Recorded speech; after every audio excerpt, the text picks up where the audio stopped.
Hola, ¿cómo están? Bienvenidos a Conversaciones. Hoy vamos a charlar un rato divertido con Paula Varsavsky, que es escritora, es también profesora de literatura anglosajona y además es periodista cultural y se ha dado un gran gusto. Paula, ¿cómo estás? Bien, ¿De bien, qué ¿vos? gusto hablamos? De escribir o de publicar este libro, Las 1000 caras del autor. Tuviste la oportunidad de hacer 14 entrevistas, o al menos de publicar acá, 14 entrevistas a los escritores más importantes anglosajones, los americanos y los ingleses.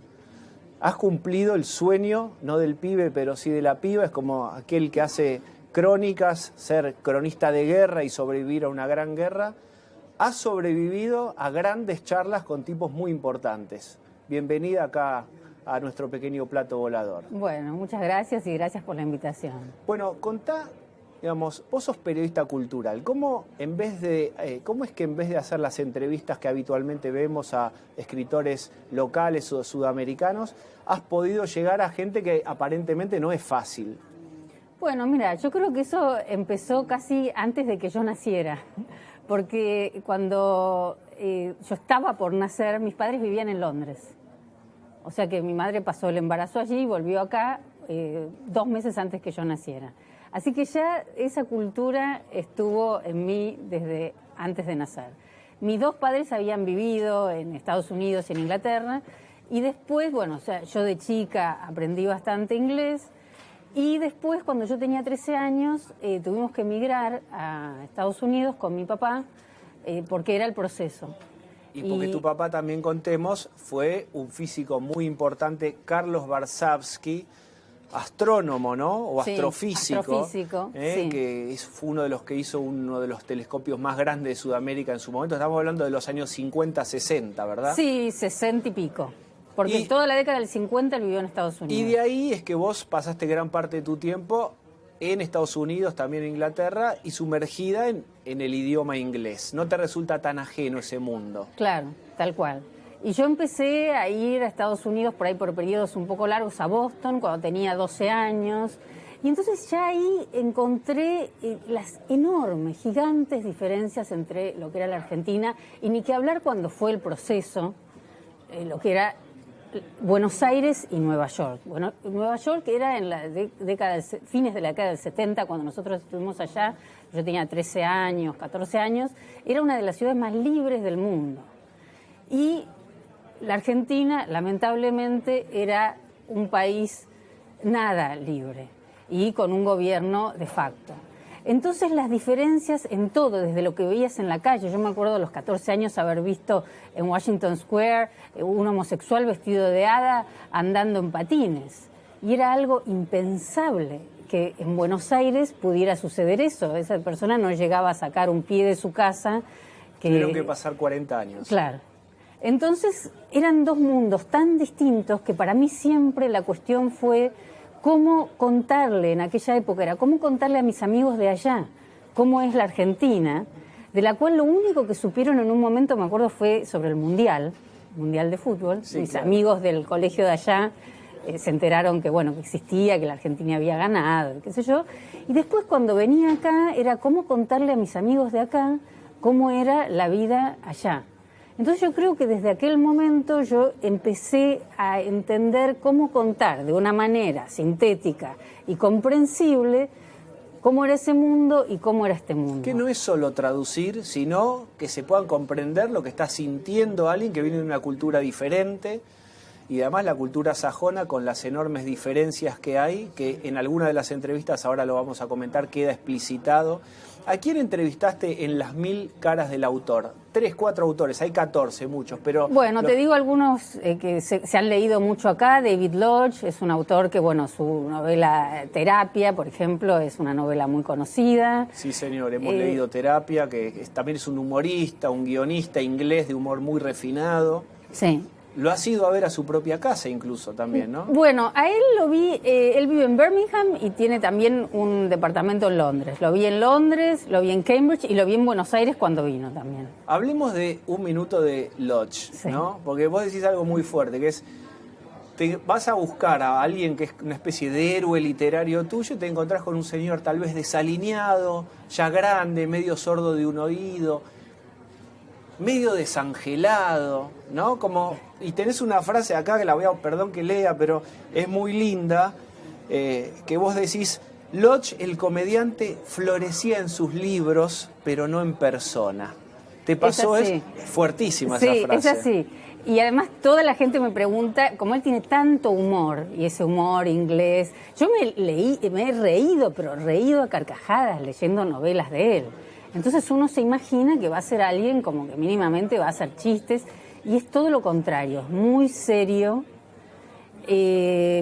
Efectivamente, desde muy joven tuvo un problema de audición, así que a los 40 y pico de años ya oía mal.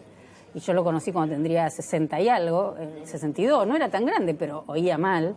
Entonces él tiene bastante temor cuando charla con alguien de no entenderle y de no escucharlo. Entonces va con bastante cautela y no hace chistes en absoluto, y efectivamente es bastante desalineado, porque además los ingleses le dan como muy poca importancia a cómo vestirse. Entonces él era, y además él fue siempre un académico que después dejó cuando le fue muy bien con las novelas y pudo vivir solamente de sus derechos de autor. Entonces, bueno, era alguien que sí, que tenía el aspecto de alguien totalmente común y muy serio. Ahora, conversar con él es interesantísimo. No, y tiene un volumen de juego. Yo leí un ratito la entrevista, es un tipo que sabe de ciencia, sabe, digamos, ha leído de todas las disciplinas, no hace chistecitos. No. David Lodge. Sí. ¿Te resultó fácil entrevistarlo o te puso una distancia? ¿Cómo fue ese momento interpersonal? Bueno, con David Lodge en particular, yo lo conocí en un seminario en Cambridge, a donde fui. Era un seminario que duraba 10 días y yo me había sacado una beca que daba acá el Consejo Británico a justamente escritores y periodistas. Tenía que ser escritor y periodista. Y bueno, yo me saqué esa beca y entonces lo conocí en esa situación que tenía, digamos, una cierta contención, porque él iba y daba una charla para una audiencia de 30 personas, seríamos todos extranjeros. Bueno, hasta ahí estás protegida por el grupo. Sí. Pero corremos el grupo y estás mano a mano con Lodge. ¿Y cómo te fue? Y bueno, ahí yo me acerqué, le pregunté si le podía hacer una entrevista, me contestó que sí. Y bueno, ahí empezamos a charlar y sí, ahí ya estaba, digamos, en mi juego y fue posible. ¿Y podés le arrancás fragmentos de su vida personal o están más caseteados? Como diciendo, ok, la pregunta que me acabas de hacer me la hicieron 115 personas antes que vos, esmerate un poco más. No, pasó algo interesante, que fue que él me contó algo que me dijo que en realidad él prácticamente no lo contaba, porque en Inglaterra le daba vergüenza. A veces yo creo que me podían contar a mí cosas que a los periodistas locales no les cuentan. Publicarlo en Sudamérica, que no tiene importancia. Claro, porque total allá qué importa, si total nadie me conoce, puedo decir cosas que acá no diría porque quedan mal. ¿Qué te dijo? Bueno, me contó por ejemplo que el papá de él, que era un músico de pubs, y que era alguien que venía de la clase media baja, digamos, que no tenía ningún tipo de instrucción, no había estudiado nada, y era un músico de pubs de las épocas en que se contrataba mucho a músicos para que tocaran, ¿no? Y entonces que cuando él le dijo al papá que él quería ir a la universidad y que quería ser escritor, el papá le dijo: ¿a la universidad? ¿Vos querés ir a la universidad? No vayas a la universidad. Si querés ser escritor tenés que ser empleado de un diario. Tenés que empezar a trabajar en un diario y ahí vas a aprender a escribir. Que dicho sea de paso es la forma en que aprendían a escribir. Sí. Aprendieron a escribir siempre los escritores antes de ir a la universidad. Pero bueno, él me cuenta que el padre realmente se negaba a que fuera a la universidad. Cosa que en Inglaterra no queda muy bien decir, porque se supone que un padre... Y ahí está lo que vos mencionabas, de la cuestión cultural. Pues yo te escuché y decía, hasta ahí... Pero es cierto ese punto que vos marcás. Es decir, hay algo cultural ahí que es difícil de interpretar, y vos lográs hacer eso, digamos, de tus traducciones acá, más allá de la traducción literal, de poder contagiar el sentido profundo de lo que el entrevistado te quiso decir. Y bueno, sí, eso es lo que trato también, por eso yo las traducciones, y las hago recordando mucho, como vos decís, el espíritu con el que se decía. y cómo iba la conversación, digamos, y trato de transmitir todo ese desarrollo. Digamos. Edmund White, novelista americano, que cuando nadie hablaba, vos hablabas de los patines, del homosexual en patines, no sé si en California o no sé En dónde. Nueva York, sí. El tipo, homosexual también, podía ya hace 30 años hablar de esto en sus novelas.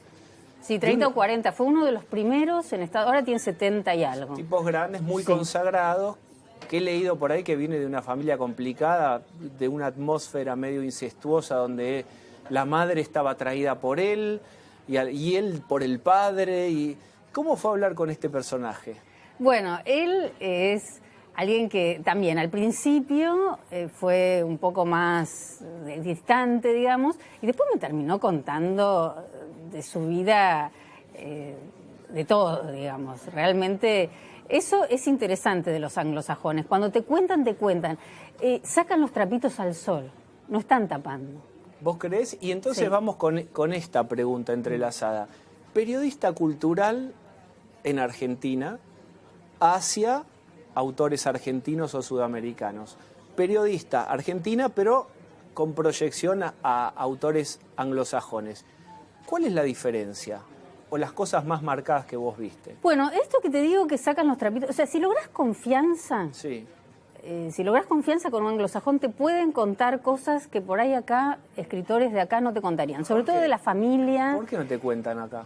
Mira, porque la gente acá es como nuestra cultura latina, digamos, es más de tratar de salvar a los personajes cercanos y de la familia. Y los anglosajones tienen toda una tradición, por eso son unos grandes escritores de biografías, cosa que acá no lo somos. Vos decís que el latino es más cuidadoso de la imagen de su familia y ellos... Por ejemplo, si meten los cuernos, lo cuentan. Acá ellos no. o sus familiares. Lo cuenta, o sea, es algo que, digamos, se sabe. Y es más, ve mucho más saludable contarle a su pareja que esconderlo. Cosa que... ¿Te trajiste vos alguna idea de esas? ¿De qué absorbiste? ¿Viste? Porque las entrevistas te modifican también. Si uno es flexible más o menos, te llevas cosas. Sí, yo aprendí... ¿Qué te llevaste de mira, todos de estos cada personajes? entrevista, Sí. con todos los escritores, aprendí muchísimo. Desde cómo escribían... mira, aprendí muchas cosas. Con cada uno aprendía algo. Por ejemplo, con David Lodge aprendí que alguien puede tener todo ese humor y ser tan sarcástico y todo, y a la vez es muy católico. Pero muy católico. O sea, y él fue católico y él me contó que en su vida él llegó al matrimonio virgen. O sea, que era católico, me dice, como somos los anglosajones que somos católicos. ¿Cómo son? Y son muy seguidores. Muy observantes. Muy observantes, claro. Él me dice que él tiene una novela incluso muy graciosa también, de varias parejas jóvenes británicas, y de pronto viajan a Italia. Entonces empiezan a ver que en Italia el catolicismo es totalmente distinto.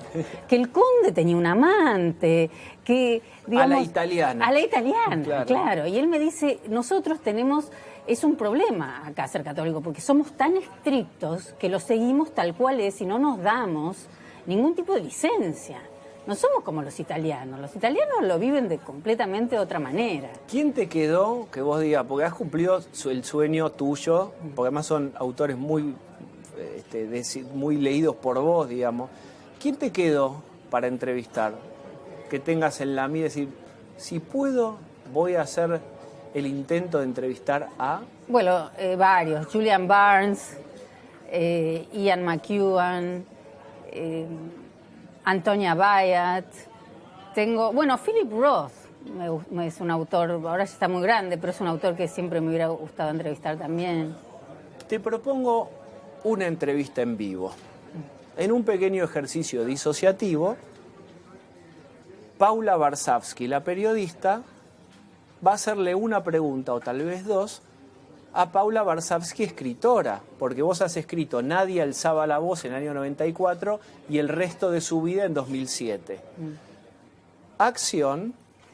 ¿Qué estás escribiendo ahora de ficción? Responda. Acabo de terminar una colección de cuentos que se llama La libertad de los huérfanos. Bueno, espera, me meto de coaching afuera. Pará, hasta acá estás promocionándote.